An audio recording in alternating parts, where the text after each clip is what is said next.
questions. I'm going to start my timekeeper goes for a minute, and we'll go on. You're ready, All right, Mrs. Hirsch, we'll start with you. And ready? Who is funding your campaign?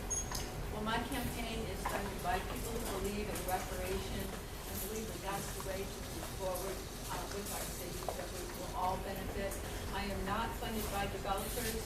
I am not funded by the head gentrifier, Carl Nurse, who just endorsed the person who is funded by the most developers.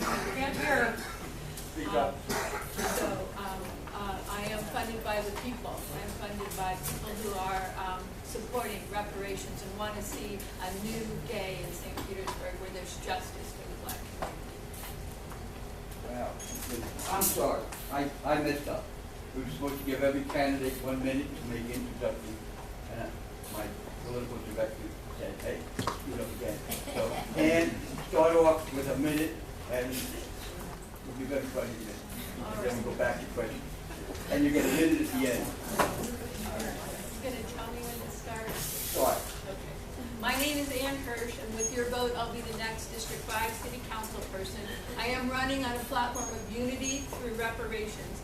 And at a time when our city and our country are more divided than ever, I am fighting against the status quo, against the establishment. I will move this city forward through reparations and justice to the Black community.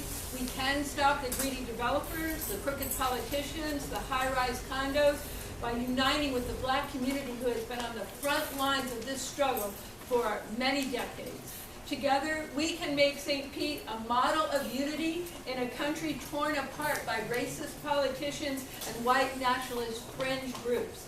It is in our interest to stand in solidarity with the Black community to struggle for justice and reparations. We must say to our government that we will not stand by and let you gentrify and destroy the Black community. Reparations is the only progressive agenda. My name is Ann Hirsch, and I'm running for District 5 City Council. Perfect. I'm going to stand so I can project. I'm Trinia Cox, and I'm a candidate for the City of St. Petersburg City Council, District 5. I'm a native of St. Petersburg, Florida. I'm a graduate of Gibbs High School. I have a master's degree in sociology and a Thurgood Marshall Fellowship. I have 35 years of experience. That includes child welfare, juvenile justice, education, and public administration. I have the honor of running 4 of Mayor Fisher's programs. That includes the Neighborhood Conservation Program, the Rental Inspection Program, the Convenience Store Safety Program, and I'm most proud of the Minority Business Enterprise Program. With that particular program, we were able to award 22% of city construction contracts to African Americans, Hispanics, and to women. I'm also a retiree from the Juvenile Welfare Board. I'm comfortable with budgets and budget developments. I'm a former president of NACP, and I'm looking forward to serving you. I want to move the economic vitality of downtown St. Petersburg to our neighborhoods. With my experience and leadership ability, that can happen. Please vote for me August 27th. Thank you.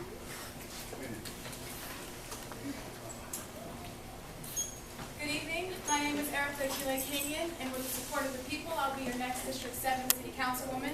I'm running on a platform of reparations and economic development to the Black community, which is the only platform in my race that speaks explicitly to the needs and aspirations of the Black community, which makes it the only progressive platform in this race. And it's the only platform that stands in opposition to the gentrification and removal of the Black community, the only platform that stands in opposition of the big developers buying up our city today, and it's the only one that's in opposition to the direction that the city is going, which is the direction that the incumbent, my opponent, has said that she likes. And, you know, she demonstrates her love for this direction by those who are supporting her financially, including Carl Nurse, the biggest gentrifier in the city, Bill Edwards, the owner of Sundial, and practically half of St. Petersburg, Rick Reisman, and a healthy list of developers. That can count, so they can count on her to continue the direction, but reparations and economic development halts that direction and puts us on the path of social and economic justice. Yeah. Good evening, everyone. I'm Deborah Figg Sanders, and I'm honored to present myself to you. I am a candidate for St. Petersburg Council District 5, and I bring to you over 30 years of corporate and social services experience. I'm also Gladiators, Go Gibbs. I also have a master's degree in MBA, And I've spent 7 years with Childs Park YMCA, where I was able to partner with different programs, various programs, and I've accomplished a lot with partnerships through the city, county, St. Pete Police Department, as well as the Sheriff's Office. I've had the honor of being in the company of those that want to move our city forward. And we're looking and we're speaking about unity, but we're looking to do that strategically. Everything that needs to be done successfully, you have to have a plan. And you can't state a problem without having a solution. And we're working for those solutions. I'm here to represent District 5, but I'm also here to help move the other 7 council members, whoever they may be, to a more positive and progressive St. Petersburg. Deborah Figgs Sanders, your candidate for District 5.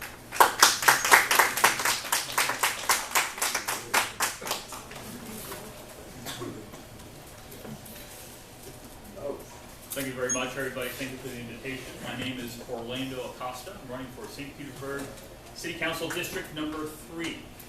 I've always struggled with this question, why you're running, because there are so many reasons. And I'll put it very simply.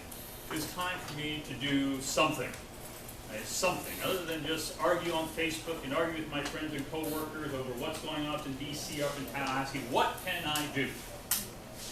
And when I see a government official, a supposedly elected government official, assume a position in our government without being elected, without having the sanction of the people, it's time for me to do something. And I was not going to let that person do it again. I believe that we need leadership that reflects our values and makes those tough decisions based on that values, on those values. As someone who truly does believe that climate change is affecting our city, that we do have a role in mitigating those effects, that campaign finance reform is necessary, and that we need to exercise our home rule in issues from gun reform to gardens in our front yards to trees to plastics, etc. We have the majority of the population here in our cities in Florida. We should have the most say in what happens here. I love this city, and I want to see what's best for it, and I want to be part of that process. And I promise you, if I'm elected, you will have my all in making sure that we do what's best for everyone in this city. Orlando Acosta, vote OrlandoAcosta.com. Thank you. All right, we'll begin the questions now. Actually, it's not Mrs. Hirsch. Well, sorry, Mrs. Cox. Got the next question for you. Can updated zoning laws be used to constrain overbuilding in downtown St. Pete, especially as it relates to height and density? I think we have to look at the zoning laws and make them to be the friend of the people. Zoning laws are there to protect the integrity of neighborhoods, but they're also to safeguard our vision for this city.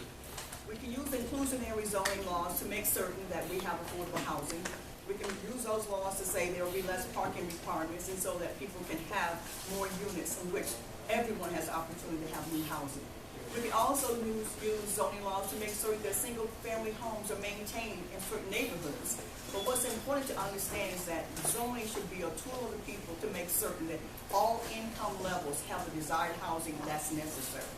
And I think inclusionary zoning makes it possible if we are just very visionary and very strategic in how we use them. And right now it can be used to address our affordable housing issue. It can also protect the neighborhood's integrity.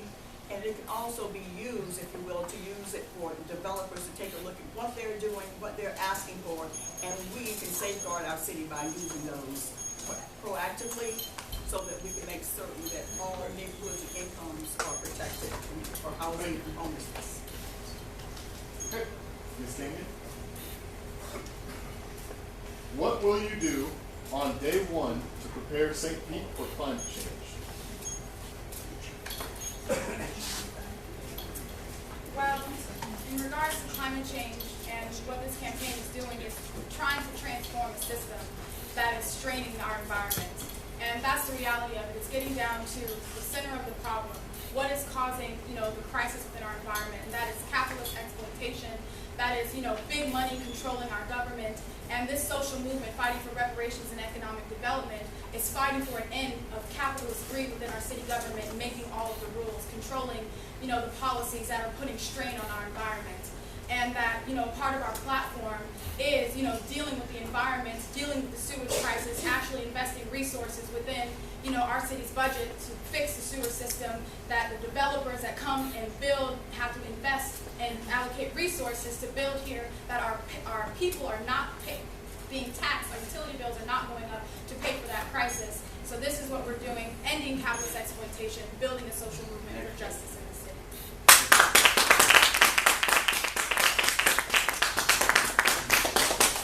Ms. Sanders, we've heard much on reparations. What exactly do you mean by reparations? Is it just a check, or are there other aspects to it? Well, reparations hasn't been part of my platform, although it's very important to the African American community, as well as it being important to our country as a whole. Reparation has definitely gotten attention nationally, and I do agree that the African American community was shorted from our history of slavery and where they were promised, as we historically know it, as 40 acres and a mule. What reparations looks to me is that there are opportunities that can be afforded to the African American community. I don't know how the funding would happen. I have not strategically sat down and tried to figure out how that is going to happen. I haven't heard anyone else do that either. So it's with that, as far as reparations are concerned, if someone comes up with a solution, a strategy that's feasible for the city of St. Petersburg to consider, I would definitely look into that proposal. Okay. You have the wild card? Oh, yes. Talking about a reparation solution. I'm sorry. Okay. Okay, All right, so the solution of reparations is actually my platform. It's what I'm running on. And the question of reparations is easy. It's not something that's, mythical and up in the air. It's something practical that can happen, and St. Pete can be the first city to do it. It first looks like the 85 acres of land under the dome that was built, used to destroy a black community, that land go into a reparations land trust where the black community will determine what kind of economic institutions, creating an abundance of affordable housing, and that is reparations. It looks like mass infusion of capital into the black community to help existing black businesses and to create new black businesses. And that's what it looks like. It's a long-term solution to bridge the economic gap between the white community and the black community, to create a situation where everyone can prosper, no one at the expense of anybody else. And it's going to come from a city budget that exists as a consequence of exploiting and stealing black labor in order for it to have an economy in the first place. So that's where reparations is going to come from. That's what it's going to look like, and it's a positive vision for our future in St. Pete.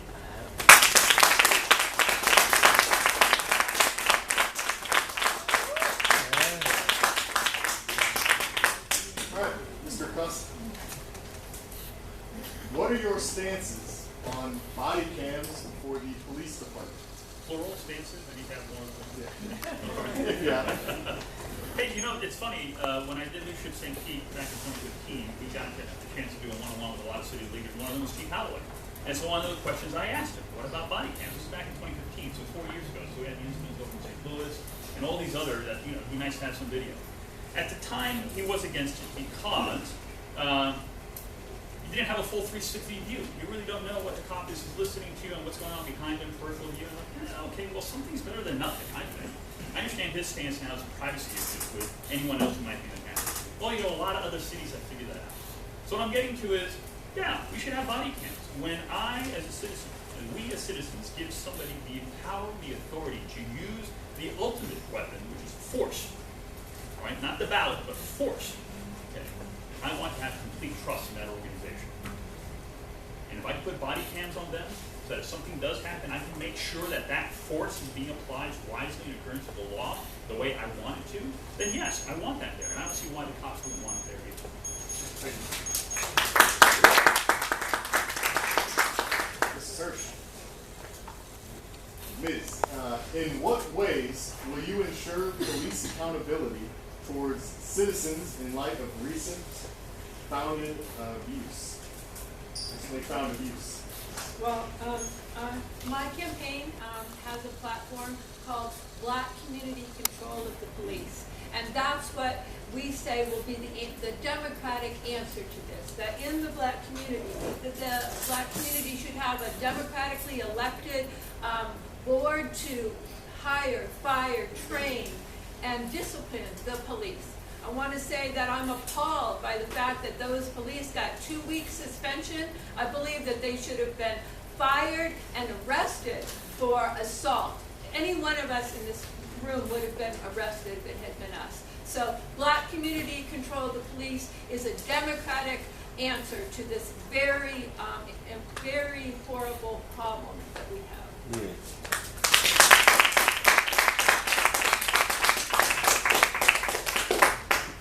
Ms. Cox, what is your plan for the 85 acres under the Tropicana Dome? Thank you so much for that question, because I do have a plan for those 85 acres. I think that's prime land for a lot of things to happen.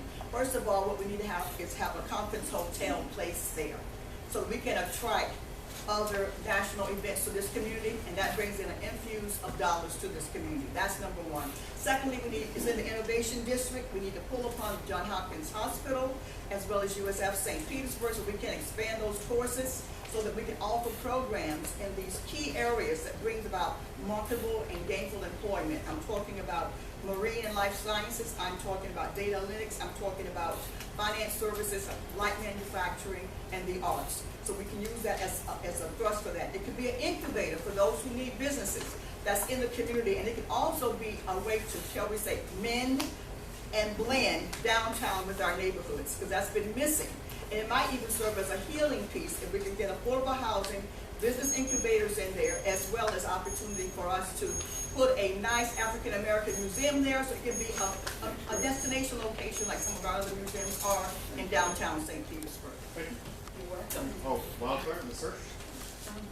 So my platform says that that land was a black community, 100 businesses, 300 homes, 800 families. That needs to be returned to the black community with an infusion of capital, and so that the black community can decide what to do with that land, what kind of businesses to build, what kind of affordable housing to build. And when the black community has control of that, then that will uplift the black community, and that will uplift our whole city. I want to see something different for this city, different than what Ms. Cox was just talking about. That's more of the same, more gentrification, more pushing out the black community. We say that reparations is that land going back to the black community under their control in a reparations land trust. Yay.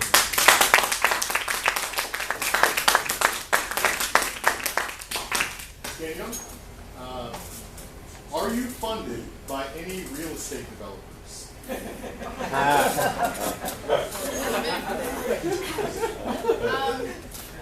answer that, big fat no.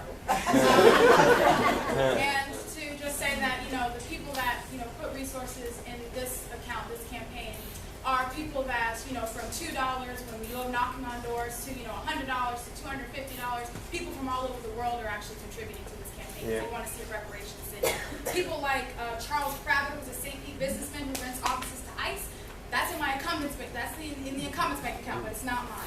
Sean Wilson, a realtor in Tampa, not in my bank account. Craig Sher, executive chairman of the Similar Corporation, not in my bank account. Burlington Post Limited, based in Panama City, who builds luxury apartments, not in my bank account. So, the ones who are in my bank account funding this campaign are people who want to see a different type of future, a future that doesn't have luxury apartments, that has genuine affordable housing, has a city where everybody can be prosperous, no one at the expense of anybody else. And frankly, the ones who are funding the incumbent right now are not on that trajectory. Okay.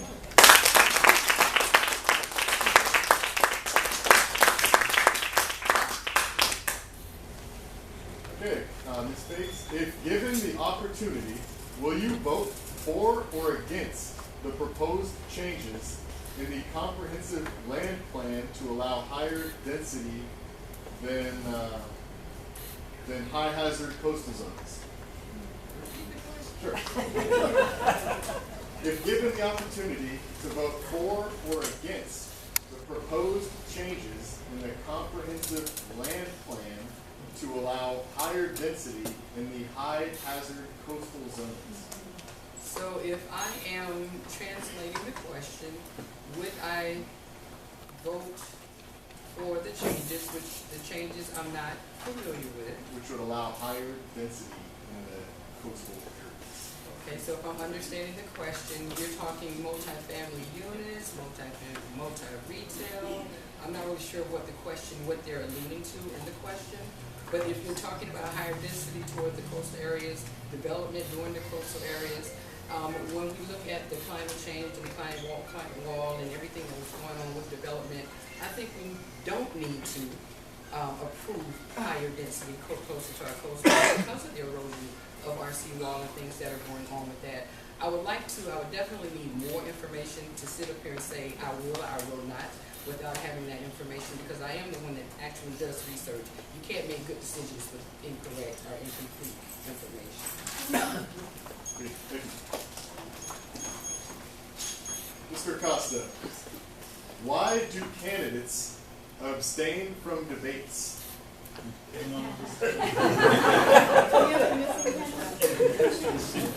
Yeah, my incumbent was not there at the forum 2 weeks ago. You have to ask them. I'm here. Actually, I'll put it this way. Why didn't I run earlier? People have asked me that. You filed at the last minute. Some people criticize me for that. Well, daggone, have you ever thought about running? Have you ever looked into it? It's scary as heck. All right? I've got enough going on in my life. I'm running a family. I'm starting a business. I've got kids going to college, graduating from college. There's a lot of stuff going on. And then to run for office and get exposed to the media and questions and private life, project and coach. And yeah, and you get in front of a debate and you get in front of a forum like this, I don't know what question I'm going to ask. And gosh, I hope I answer it honestly and straightforwardly. And someone's not going to like it. But it's worth it. This is what makes our life rich and wonderful, and I'm a part of it. And whenever I run into voters, I have fantastic volunteers helping me out. Like, you know what? I never want to let these people down. They expect a lot of me, and I can answer both of them.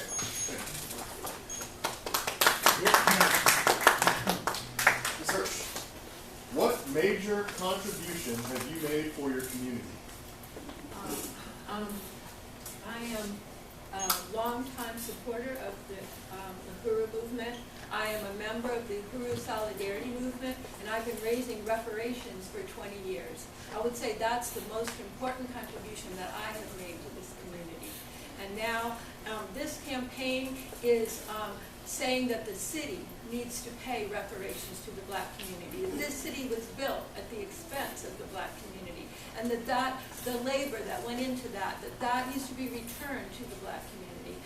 And I support that, and I call on all people in this city to support that and say our city can be the first reparation city. We can have a just city. We can have a city where everyone can thrive and that we all benefit from that. We do not have to develop our city at the expense of anyone else.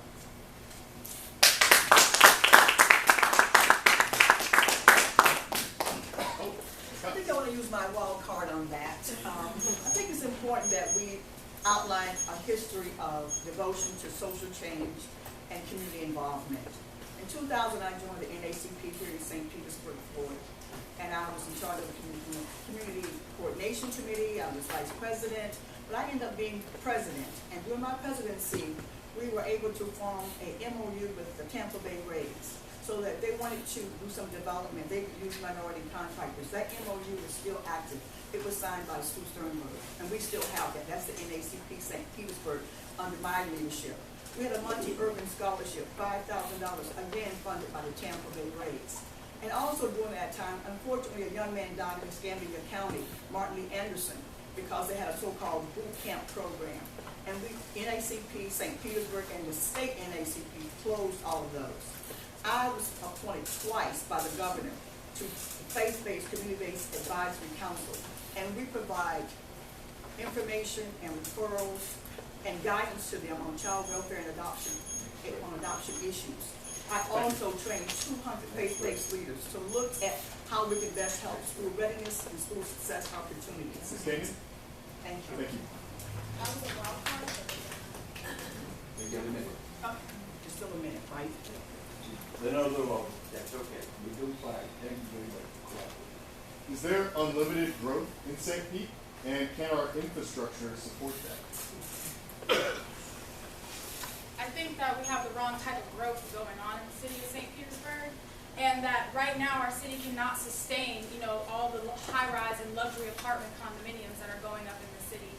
and that not only can the environment not sustain it, but life itself cannot sustain it, because as I mentioned, the Black community is being pushed out. So the Black community and working people can't live here, and that our infrastructure is already strained. In fact, it was as a result of big development and cries seeing dollar signs who closed our Whittier plant for development in the first place that caused the sewage of 1 billion gallons into our water. So that should tell you something about the infrastructure and the capacity that we have to maintain, building these luxury apartments and condominiums, and not focusing on, creating an abundance of affordable housing throughout the places where there are already empty plots of land or where these condominiums are even being built. And, making this place sustainable for people to live here, working people to live here, and, being environmentally conscious when we are deciding to build and develop on this land.